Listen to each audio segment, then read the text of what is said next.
a little late here, cause this standalone Dune expansion has been released 2 years ago now, in 2023. And oh my gosh, has this really had an uprising in the BGG ratings. It's almost top 10 overall, so possibly 2 Dune Imperiums could be in the top 10 list soon? As such, I wanted to sit down and properly review this one. So we've already reviewed base Dune Imperium in the past. So we're not going to be re-explaining any of the core mechanisms of Dune Imperium or how to play it. Rather, this review is written with the assumption that you already know how base Dune Imperium works. Uprising is the same old 1 to 4 players, plays in about 1 to 2 hours. Well, also in the time since we reviewed the OG Dune Imperium, we've made the Rise of Ix expansion review, played Immortality, and recently I played Bloodlines in a 6-player game. Also, I couldn't help resist trying the online client of base Dune Imperium after finishing most of this script. In total, I've played about 30 plus hours of the Dune Imperium system in some form with some expansion or not. So of course, I had to see what's truly up with Uprising. Anyways, here are all the player counts we played it at after I bought it about a year ago. And this is a non-sponsored review, so thank you to our patrons over here for making videos like this possible.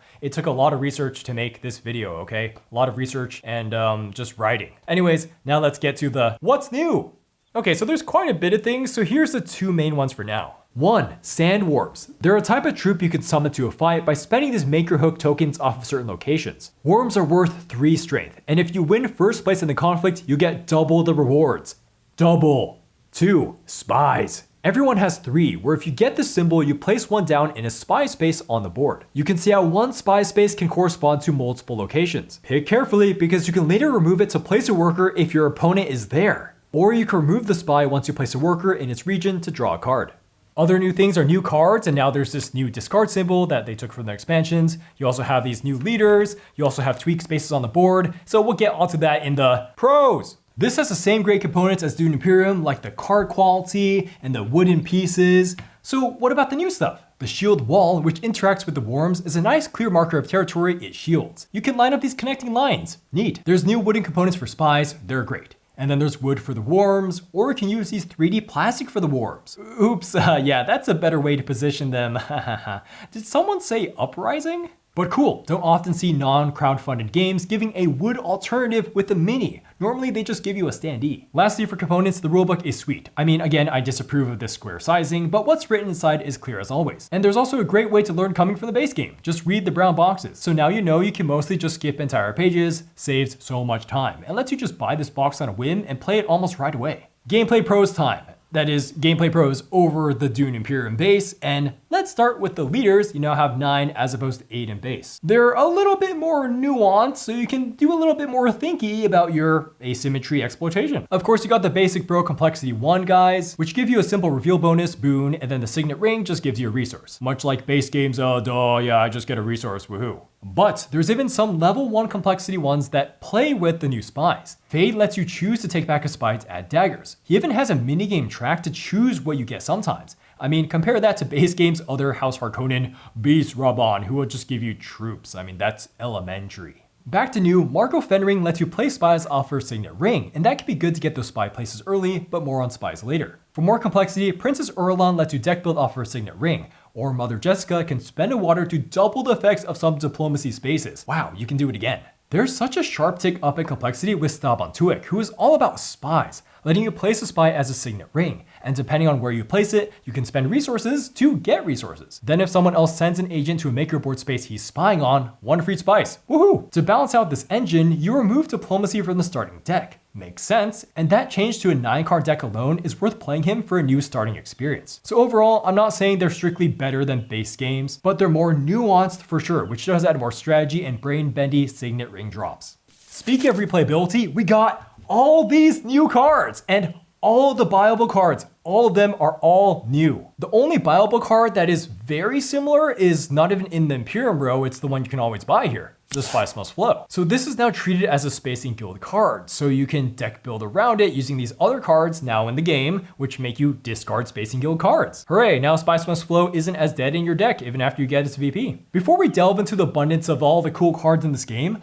I want to point out that they made a very good decision to take out the cards that let you go up in the Alliance tracks when you buy them, with the exception of Steersman, but there's only 1 copy of that now. Taking these out is good because they led to unhealthy RNG of someone just being able to buy these before you to take the card that wins them the Alliance track. So suddenly those VPs are swung. Now we only have Steersman, which only affects the space and guild track, and is god-awful expensive at 8, so you can play around it more. The next cool change is there's no more Arrakis Liaison. Sorry, were we talking about cards? Oh right, Arrakis Liaison. Yeah, this card is just so boring, it makes me fall asleep. Like, it isn't horrible, it's just very dull. It often just never gets bond in base game unless you're desperate for Fremen bond cards. Now we got, whoa, look at this, Prepare the Way. Now it gives me more of a reason to have Bene Gesserit influence, and I can draw a card off of that. And it's also a Bene Gesserit card, which plays off of all these other new Bene Gesserit cards here, these weird women cards.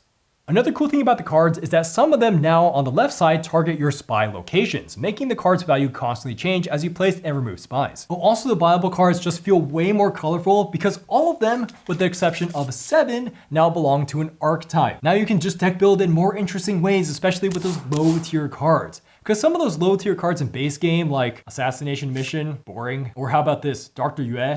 It just feels more fruitless to have them when you realize you can't combine them with other cards. And then you're going to have to deal with this weak card in your deck late game. Also, you have to look at Dr. Yue's stupid, traitorous face in your hand. Blech, gross. Lastly, for the broad strokes, they revamped 2 characters, Stilgar and Chani. Also kind of like we're playing a TCG with the additional title to them. But yeah, Stilgar can scale to give an insane amount of buying power if you have multiple Fremen purchased. And Chani rewards you to actually play her now instead of just getting that cool water boost when buying her, then you just ride the bottom. That's it for the general upgrade pattern of cards. Now for some cool cards that really caught my eye. Double Agent lets you have a spy when someone else has a spy, so essentially this card is kind of like a spy for spies. Get it? Like, it's doing what spies do for agents. It's very fitting to the name and lets you play around with the new mechanic more. There's Undercover Asset to sneak into Siege Tabor even if you're not friendly at all with the Fremen. It allows the Emperor favoring strategy to block Siege Tabor, which in this game does a lot of things. How about Cornith City, the new Opulence, which makes getting a point way harder because you have to discard 2 cards. So you're encouraged to use it in conjunction with card draw, otherwise your hand is depleted. Also, you can't just sit back and farm it if you just happen to have a ton of Solari. Also, the bottom is super good if you don't even do the top. Oh heck, if you're just saving Solari, you can get Price is No Object. Now you can buy cards with Solari, that opens up huge buying turns. Or you can feel like you're playing a TCG with Long Live the Fighters to soft scry your own deck to look at 3.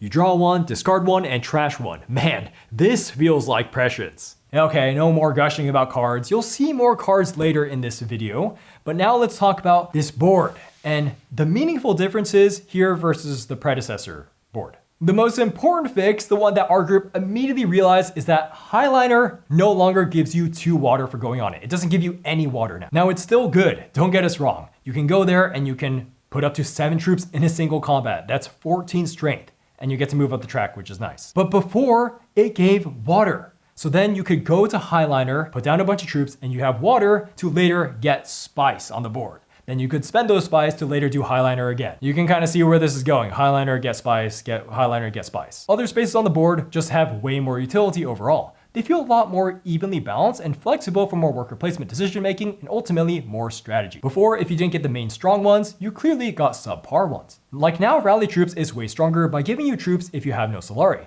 and now grants another way to get water if you have 2 Solari. Or the previous Mentak space is now linked to the Emperor track, and while being marginally more expensive, it gives another intrigue card source. Or how, if late in the game, if you have a bunch of money, you can go onto High Council again to get spice, intrigue, and troops. Really just a bunch of good stuff. So more reason to get high on the High Council in the first place. There's even now a space on the board to move up any diplomacy track. Granted, you now have the shipping guild prerequisites there and you have to pay up a little bit. This alliance progression possibility definitely surprised me for a couple rounds. These Chom spaces are actually worth going on now. They're not just boring ways to get money. Here's more. The Swordmaster discourages just rushing into it because if you're second to get it, it's now cheaper. Lastly, they got rid of a snooze fest of a space, Fold Space, which gave this snooze fest of a card that basically just replaces itself and doesn't really do much else. So you were previously only going to Fold Space to move up the alliance track. Ew, you're only doing 1 space with your precious diplomacy cards in Dune Imperium? That's not ideal. The next gameplay pro umbrella is now there's just more interaction with the conflict, where you fight and you see who gets the reward at the end of a round. First reason for this is the objective cards, where you start with the color and then you can combine it with winning a certain objective. And if you get 2 together of the same color, you get a point, another way to get points. So now everyone needs to participate in conflicts to either get their completing set or to prevent others from getting them. You can keep combining conflict cards, so if someone just wins too many early conflicts, they can just get too ahead in points. The second point of more interaction is the cool sandworms. Now remember, these give you double when you win a conflict.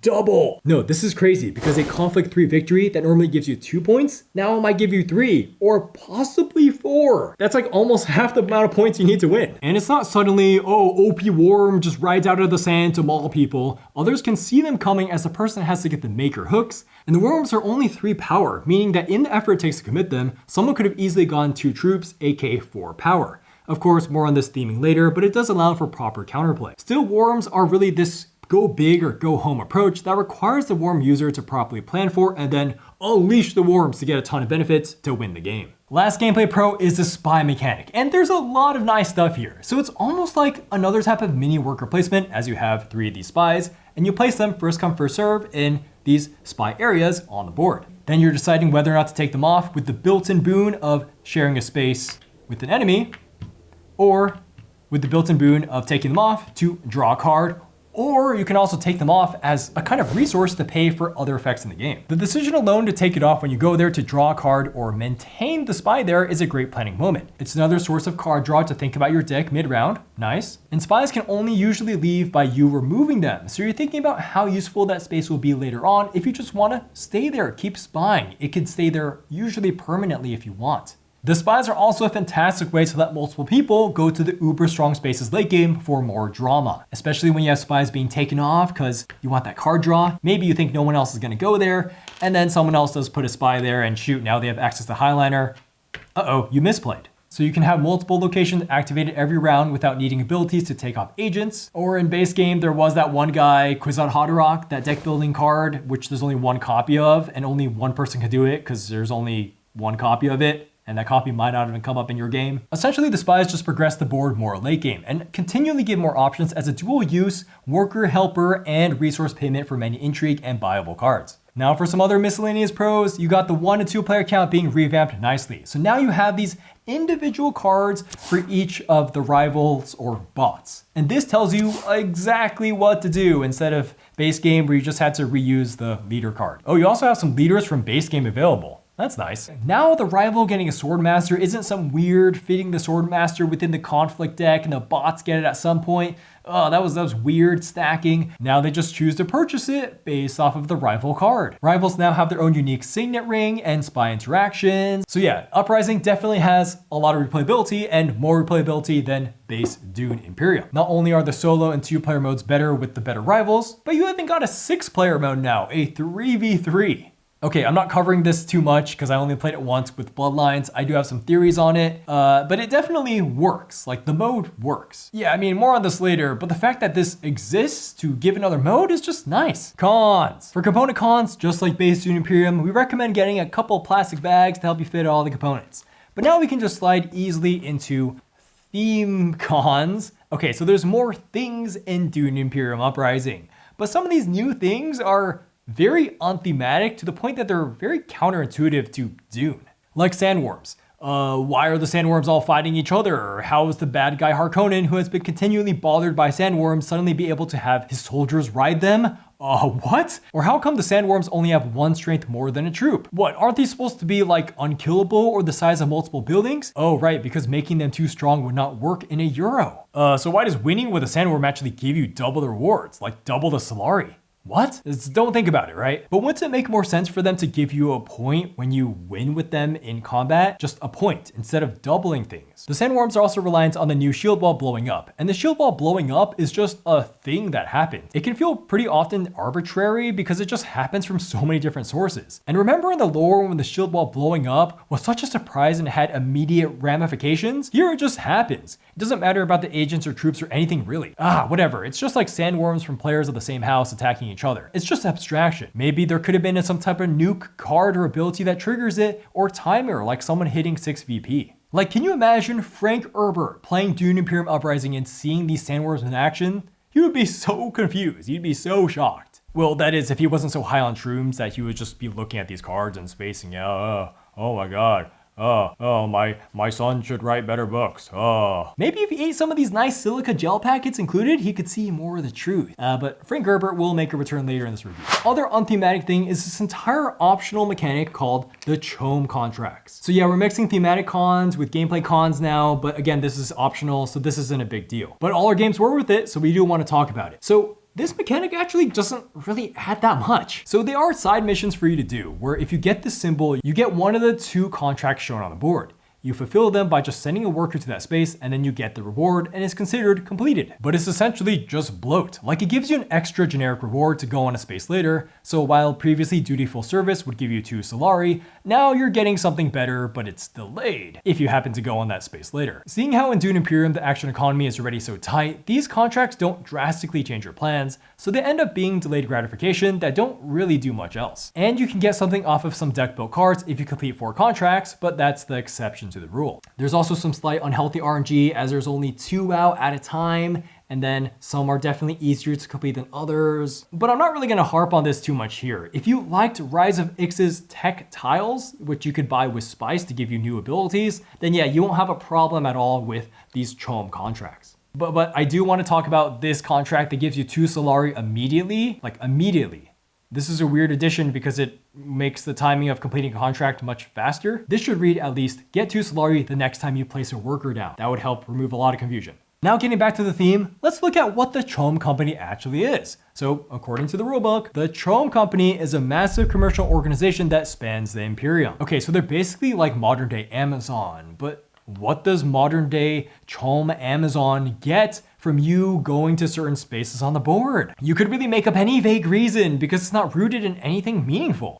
Whatever. The Chom contracts is an optional variant, and maybe someone more versed in the Dune lore can tell us in the comments below how it's more or less thematic than we actually think it is. So now on to other gameplay cons. We gotta talk about one card. The Overthrow card is a little too good. It letting you go up 2 alliance steps is basically worth a point in power. As an example, you can see getting the first VP here. So if you play this card twice, that's already 2 victory points value. We can see how this is the replacement for the 3 power plays in base Dune Imperium. Wow, there are 3 of them. Perhaps the designer really envisioned people handing off alliance tracks more. But that card self-trashes. So now, while the purchase cost for Overthrow seems staggering, if someone gets an early game with the minimal deck, they can just keep spamming it again and again. Free points. Let's look at this other new card that handles going up 2 spaces on alliance well. Treacherous Maneuver. So maybe Overthrow could be cheaper to purchase, but cost something to use the top ability, or be trashed after using it twice. The other gameplay con is the Imperium row, where you're buying cards, and just like base Dune Imperium, this can stagnate. While this isn't a big deal and goes into the firm stance that Dune Imperium doesn't want you to focus exclusively on deck building, there should have been a variant printed in the main rulebook to let you do the rival variant of the rivals buying cards and removing things randomly from this row. But see, the rivals buying cards is a variant, not even built into the 1 to 2 player game.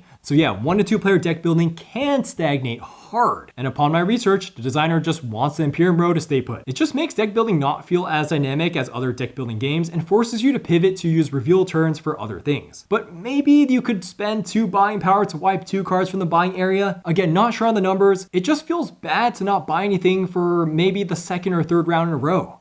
The final gameplay con is some problems we have with the 6P mode. And again, this is pretty theoretical because I only played that mode once.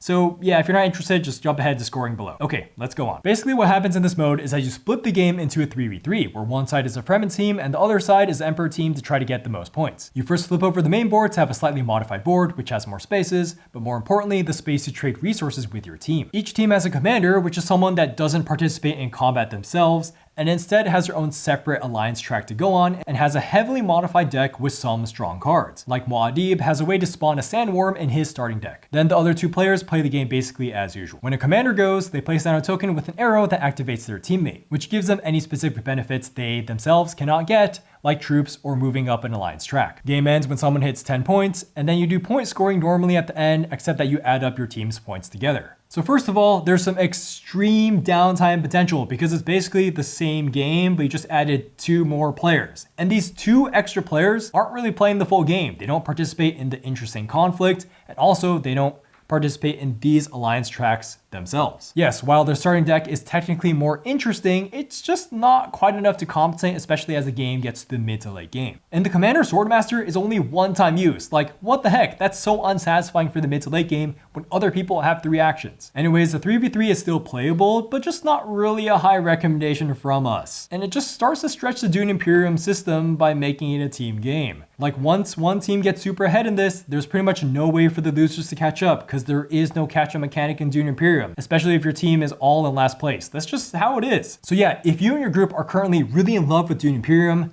like say you have multiple groups you play with, then yeah, this 3v3 is going to be a win more for you as you try to mix and match teams and balance out skill levels. But for most people out there, this 6-player mode is certainly not worth buying Uprising for. Again, it's making the game much longer than 2 hours. Okay, we'll talk about this more in scoring. Now it's time for a recommender score on Dune Imperium Uprising, which is a little special because it's a standalone game. So we're judging it on that, but then also how it has its pros and cons in relation to Dune Imperium base game. By the way, we gave this game many years ago a 9 out of 10 recommender, and now I'm gonna go ahead and demote that to an 8 out of 10. Still great. Okay, so Uprising is gonna get a 8 out of 10. It is great. If you're a Dune Imperium fanatic and you love Dune Imperium no matter what, well, our video is too late. I'm sure you've played this at least like a dozen times by now and mixed it with all your expansions because you love Dune Imperium. For everyone else, well, Dune Imperium Uprising is not a pure upgrade over base game. It's more of an alternative. So it took me a while to get to this conclusion, as I initially had Uprising as an Uprising in our pants, a 9 out of 10 recommender, and base game 7 out of 10 recommender. Because after all, why would you want to deal with base game's wonky Highlander or getting to roleplay as Switzerland and win without really participating in conflicts? But as I did more research and played base Dune Imperium again digitally, it just beat me over the head of how good Dune Imperium's core system is, with the worker placement meeting some deck building meeting the alliance tracks. You're debating the tops and bottoms of every card, and then there's a round by round conflicts to wrap up everything. But it doesn't actually need to have so much real heavy conflict to work well. As we move forward to Dune Imperium Uprising, yeah, it technically gives a lot more stuff for about the same price, and it's cleaning up a couple things in base game, but it's more complicated with more conflict to worry about, and it will run longer. And so now we have to go back to the sandworms, and there's a fact that you have double the rewards. So people are going to be trying to win harder, and then people are going to be trying to stop them harder. That's why the board had to tune the weaker spaces up in power to give more resources for people to dump into the conflicts. And of course, you're fighting over objectives to extra points by combining symbols. You just cannot lazily go turtle mode and let people get the sandworm doubles consistently. And so with more resources and specifically points at stake, it's not surprising for conflicts to eventually get into the low 20s of competition. In those final rounds, it can really have those awesome swings of winner take all, as someone takes 3 points to cinch the win. Truly an underdog story for the Worm Riders to win, kind of like the story. So sandworms equals swingy. Uprising is more swingy. It has more strategy because of the feasible location drops you can do, but it demands counterplay for the sandworms and is more brain burning with all the spies placements. So ultimately, its worker placement and deck building is more nuanced. It's like the second new-ish movie that Uprising parallels. You have big fights and big explosions. But you gotta remember that this is a board game. It's not a movie, so you can't have these weird games where yeah, someone didn't counterplay the sandworm, so someone just jumps ahead way too much in points. Go back in time to a less bombastic, slower first movie with that base game Dune Imperium, and it's a slower, methodical trot forward to be more of a Euro. More careful accumulation of resources and victory points. It's cleaner and shorter and appeals to more of a traditional mid to weight Euro crowd. Its entry level just isn't as high. I mean, look at its board. It's simpler without spies. It's just easier to look at. The swinginess of Uprising is also why I couldn't decide whether or not the 3v3 was balanced, and again, I only played it once. Is the Fremen team much stronger than the Emperor team because only they can get the point doubling, while the Emperor has the advantage of a slightly better deck building by reserving cards to buy later? I don't know. I've talked to people in real life, I've scoured tons of forums, and some people are just really insisting that yes, you can play around the worms. So maybe it is just kind of like the normal game and that you have to anticipate the worms coming. Still, the group I played with wanted Bloodlines for the 3v3, and that felt more balanced with the Sardaukar commanders for the Emperor to fight with, and you could get anti-worm abilities for some of them. Ultimately, yeah, I just can't numerically rate one higher than the other. They're just specifically designed for slightly different crowds, but of course if you like one, there's a good chance you'll still like the other. Oh, fun note that in the designer diary, Paul shares that the spies were designed first, then the worms were added on later as a way to incite more conflict, while working because spies existed. So it really seems like that spies were gonna be a small box expansion, and then they said, screw it, let's just release Dune Imperium 1.5. Yay, sandworms, cool. Why did I decide to downgrade the Dune Imperium system to an 8 out of 10. It's still one of the greatest games ever, but the downgrade comes from after 30 plus hours of playing that The RNG with the Imperium row isn't handled the best. Like you got the Imperium row can stagnate, or people can just luck into really nice buys as this just flips over as people buy things. And then for the intrigue cards, they're kind of clunky because they can do all sorts of things. Like they can give you resources or daggers, or they can just feel like a get out of jail free card with, yay, your extra resources just became points. So yeah, it's another way to funnel your resources into sudden points in a Euro. Intrigues aren't unbalanced, especially in Uprising from what we've seen.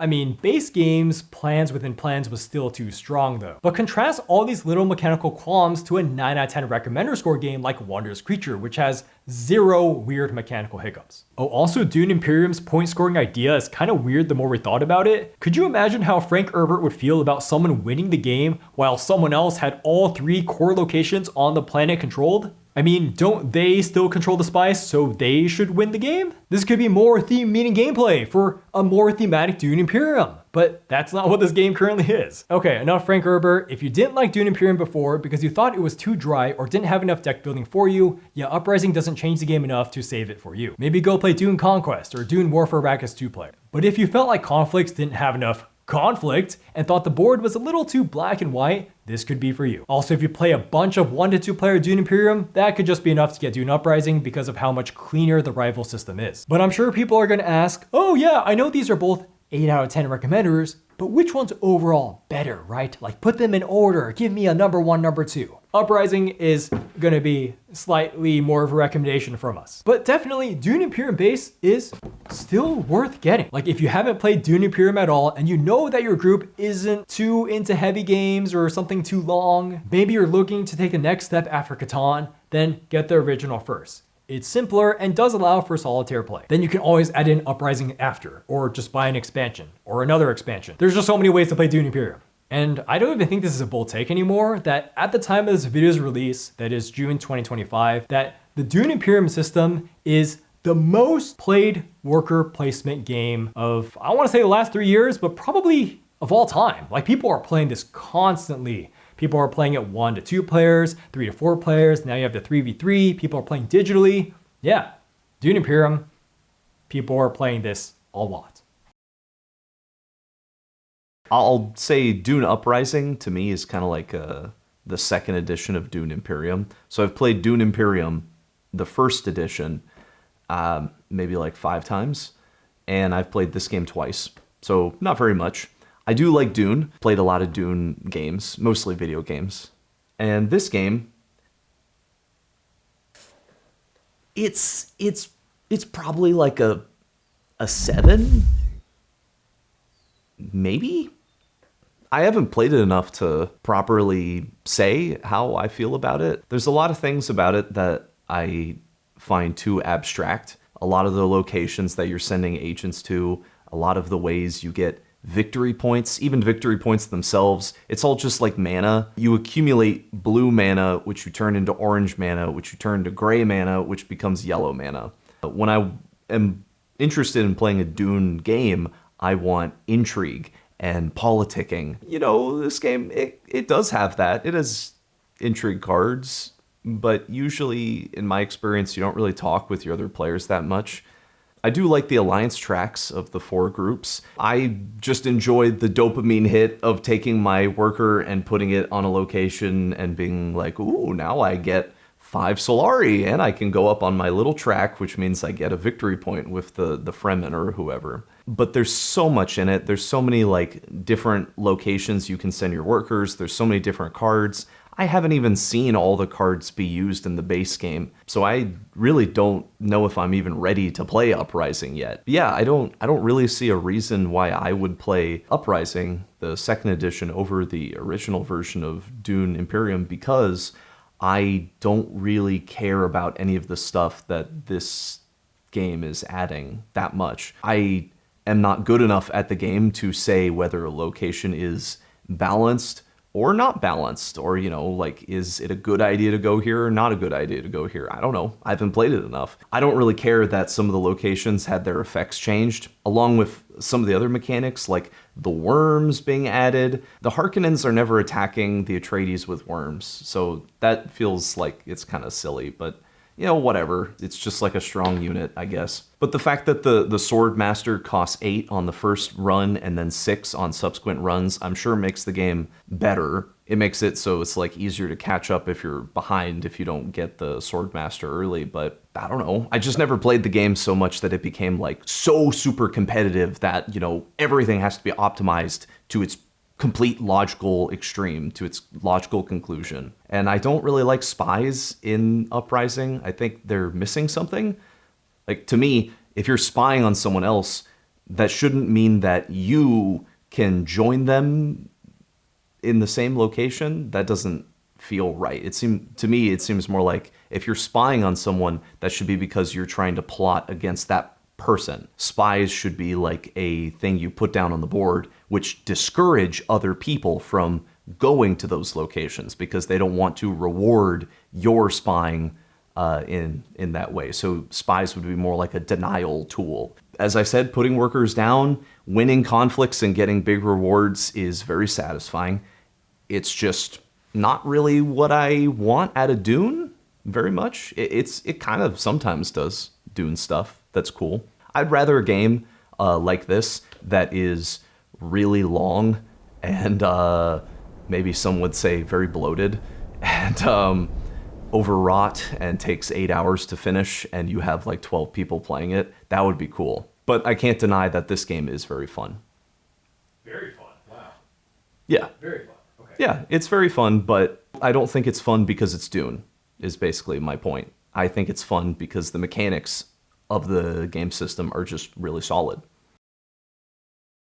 Okay, so for my personal score, you guys know me. I like the Dune world. I don't love it, and I like interaction in games. I like deck building, and I'm okay with some puzzling to do some Euroing. And so this medium weight game that doesn't take too long should be a knockout of the park, right? Well, so I've noticed that these box experiences always start at a high. Like the first or second game is so cool. And it's all slightly downhill from there. And so yeah, that was the case for Uprising. The first game was absolutely awesome, easily an 8 out of 10, made it to one of my best games played of 2024. Then I took a break from it, played a bunch of other Euros, even played Dune Imperium Immortality, then came back to Uprising recently. And I still enjoy it, but not as much. So yeah, that goes to say my final score for Dune Uprising is going to be a 7 out of 10. I have a good time with it. I just can't help but have a good time with it. I just can't help it. When I replayed base Dune Imperium digitally, where I would highly recommend it digital, this was also fun. It was a 7 out of 10. There's a type of nice simplicity in how much simpler it feels with no sandworms, although Highliner is laughably overpowered. So for Uprising, at first I was just head over heels with it. Just looking at all the new cards, how the spaces are modified was thrilling. It's like this dopamine rush. The opportunity to, and eventually winning combat with sandworms is so satisfying. It kind of fixed my irk with the base game after a while,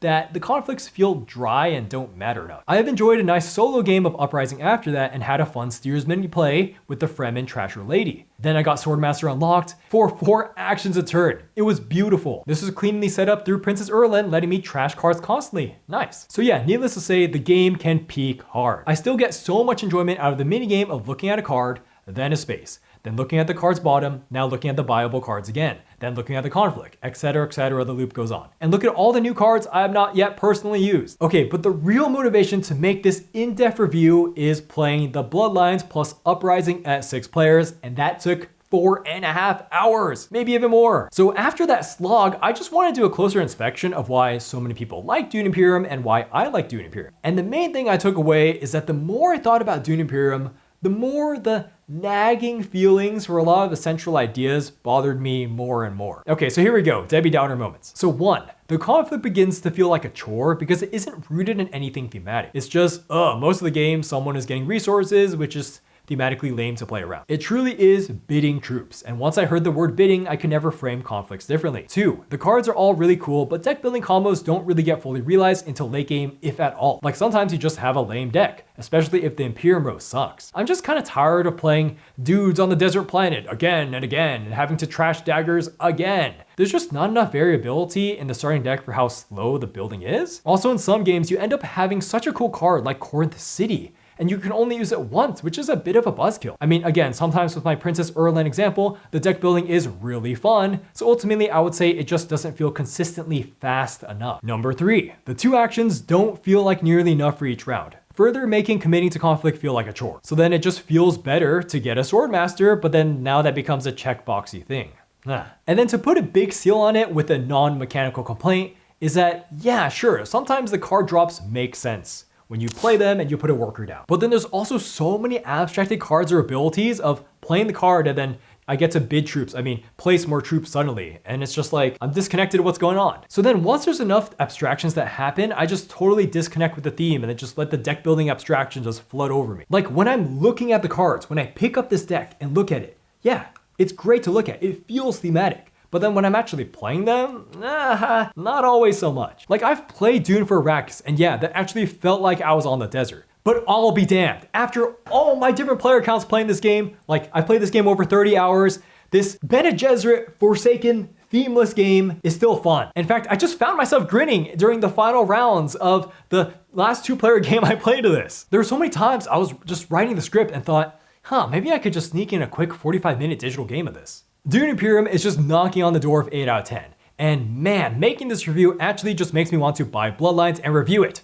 Man, I'm just so much more willing to play this with the Dune vibe window dressing over something like Lost Ruins Arnak, which is really just purely Euro and I don't care about the theme at all. Here, I care about the theme. It just doesn't represent it well, but at least I still care about the world. Like, looks cool. If someone wants to play a medium weight game for 2 to 3 players, yes, I cap it at 3, so there's the least downtime possible. I would pick either one of these. I'm gonna keep both of them actually. It just depends who I'm playing with. There's just so many more deck building and character possibilities to try. I just need the games to be short, just make it under 2 hours, and yes, I'll play this again, easily. I just wish Dune Imperium felt more like the Dune world, but that would be a much different game. And so far, it seems to have struck a chord with tons of people. That's it for the review. Thank you guys. Let me know what you think of both these games. See you guys later. Bye-bye.